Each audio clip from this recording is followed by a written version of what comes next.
no denying that music can make us feel all sorts of things. It can make us feel happy, it can make us feel sad, it can make us feel in love, it can make us feel thankful. But is it possible that one song could be cursed in such a way that it causes people all around the world to feel so much hurt and so much sorrow that they actually commit suicide? We'll explore that in today's podcast. Hello, and welcome back to Mysteries Abroad podcast. I'm your host, Justin, and kind of odd today, I'm not joined by my wife, Megan. She's got a bit of a cold today, and so she won't be with us, and she has a sore throat. It's kind of one of those things. She doesn't feel too bad, but you know how it is. Talking is not something that you're really wanting to do whenever you've got a sore throat. So it'll just be me today, but I've got a really interesting story that I came across in our travels this week as we are in Hungary. Now, this story is not necessarily a true crime story. It's more of a dark history story. Some of the facts and details of this story completely blew my mind. I have never heard of this before. It is so deep, and we're going to get into the details of it in just a second, but it blew my mind in what the story was actually about, and then it also blew my mind in what the outcome ended up being and how they fixed this horrible situation. So let's jump right into today's story.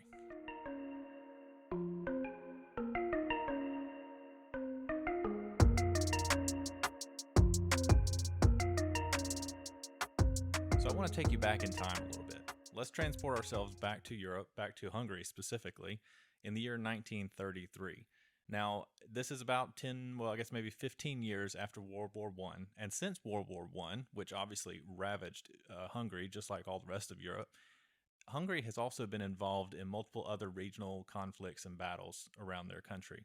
Now, obviously, war causes a lot of pain, a lot of sorrow. Some of that is due to the loss of life, whether it be civilians or soldiers. You know, families are ripped apart. Some people are displaced. Some people become refugees. Families are just hurting all over the place. And then additionally, you have this huge loss of property and loss of economy and loss of businesses. And sometimes people have worked their entire lives, to build a business, to build their livelihood. And now they find themselves in this situation where it's just been crushed by something that's completely out of their hands, like a war. And that's where we catch up with Hungary in 1933. And it's said that during that time, unfortunately, all over Europe, there had been a high rate of suicides occurring, and Hungary was no different. And they say that Hungary, unfortunately, had one of the higher rates in the continent. In fact, in Budapest, they had stationed boats permanently near the bridges that crossed over the Danube River because so many people were jumping from the bridges committing suicide almost daily that they had these boats out there to help rescue people as they landed in the water. That's how common the suicides were occurring. And of course, they weren't all drownings, but that just seems to be the big method that people were using there in Budapest at the time. So now in 1933, we catch up with a man named Ceres. And Ceres is a songwriter. He's not famous. He wasn't known for anything. He was actually struggling at the time, but he was a songwriter.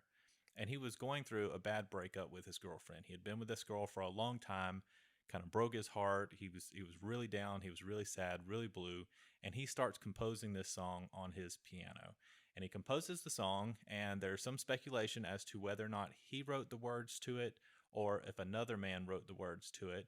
But in either case, he composes the song and he's credited with this song. And the name of the song is Gloomy Sunday. Now, I've heard the song, and it does sound like a sad tune. It's, like I said, composed on a piano, and it does just kind of have a melancholic feel to it. But it doesn't feel too overly sad to me. It just feels like just kind of a down kind of tune.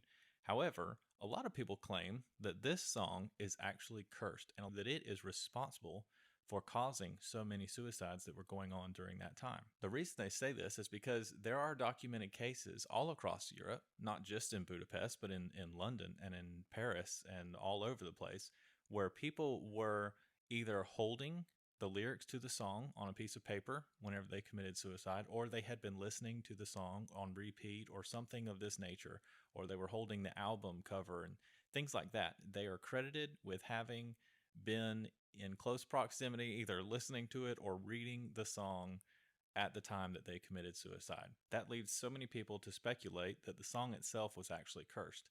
Now, the songwriter, Ceres, he actually went on, he lived for quite some time. He went through World War II, and during World War II, the Nazis actually placed him in a labor camp. And he did survive that. He got through the labor camp. He made it through World War II. Later in life, according to the story, whether or not this is true or not, some people have speculated that it's not true.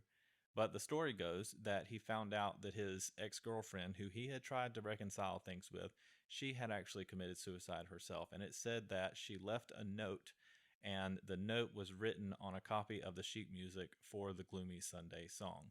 Whether or not this is true or not, this clearly affected Suresh. And in 1968, he ended up committing suicide. Unfortunately, he jumped out of his apartment building there in Budapest. He is quoted of saying, "I stand in the midst of this deadly success as an accused man. This fatal fame hurts me. I cried all the disappointments of my heart into this song, and it seems that others with feelings like mine have found their own hurt in it." So clearly, it seems like he believed in some way that the song was cursed, or maybe not cursed, but he really felt like this song took off so fast and for whatever reason became so closely associated with so many deaths. And I believe that that actually did affect him. I wonder how much of that thought was going through his mind whenever he was contemplating suicide himself. Surely that had to be a heavy factor given a statement like this that he had said. But this story isn't all sad. Let me tell you what happened during that time. Two men, one named Professor Jano and another was a hypnotist named Benzo, they decided that they were going to do whatever they could to help stop this craze of suicides that were happening in their area, and they were in Budapest. And the idea that they came up with was a smile club. Now, it's well documented. Everyone knows that they say if you smile, it tricks your brain into thinking that you're happy. And you are happier. If you're thinking that you're happy, then you are happier.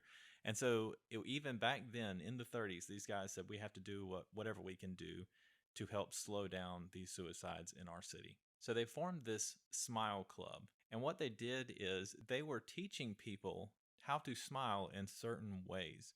Now, some people say that these guys were just doing it for the money because you had to pay to be in the smile club. You had to pay to be taught how to smile these certain ways. But let me tell you the ways that they were teaching people to smile. You could essentially choose a celebrity, and these men in the Smile Club would teach you how to smile like that celebrity. They had the Roosevelt smile for President Roosevelt.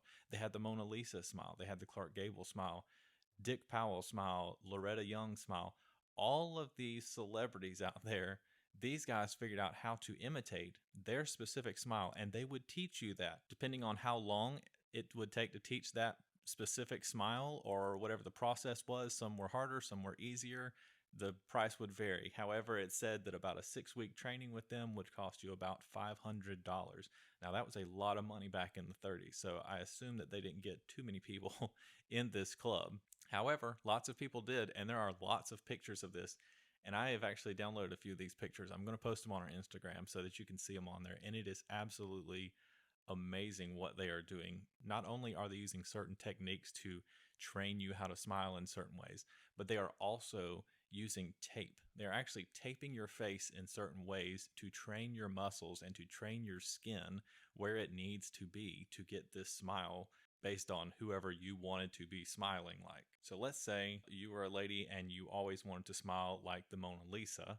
Then these guys would say, sure, pay us, $500 or whatever it was, and you'll come here once a day or whatever their schedule was, and we are going to put this tape on your face and it's going to hold it in a certain way, and we're also going to teach you these techniques and these ways of feeling.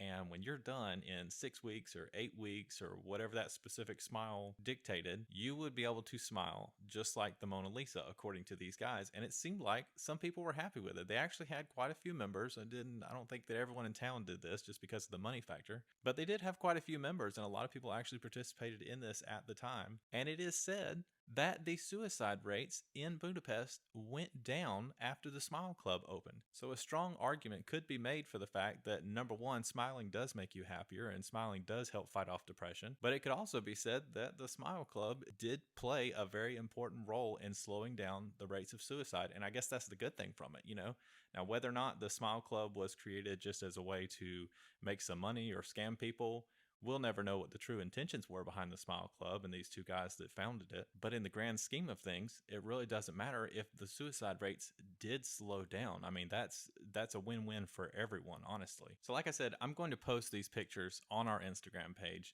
Go over there and check these things out. Number one, just because they're crazy to see these people's faces all taped up. Number two, I just feel like this is such an interesting part of history that we have where people were being innovative. These guys from their town, maybe they were motivated by greed, maybe they were motivated by doing the right thing, but they said, hey, we have a terrible, terrible thing happening here in our city, and we're going to do something about it. And they did something about it, something completely out of the norm, something that no one else was doing, something no one else was thinking about, and they actually made a difference in their world. So go check out those pictures. Let me know what you think. Do you think that in some way this song was cursed? Do you think that in some way this song did lead people, unfortunately, to commit suicides? Or do you just think that this song came out at a very sorrowful time for a lot of people and it just happened to be around when these suicides were occurring? And lastly, do you think that the Smile Club actually made a difference, or did it just show up at just the right time where maybe the economy was getting better, or maybe there was some rebuilding efforts going on or something like that, and that is what helped slow the suicide rate down? I'd love to hear your thoughts on this, so be sure to post a comment on it under the Instagram post. That's going to do it for this podcast, guys. Next time, I've got a great story for you, another true crime story. It's actually not just one story or one case. This one encompasses probably 4 or 5 cases that we're going to talk about, and they all have one common denominator. Now, these cases are said to be solved, I think, differently. And I think that the reason that they are solved but not solved comes down to that one common denominator, and we're going to talk about that. Megan should be back, and she'll be on here to give some dialogue with that. I'm sure she's going to have some interesting insights for that as well. So be sure to check back. Again, we post twice a week on Mondays and Thursdays right here on Mysteries Abroad podcast. Thanks for listening, guys.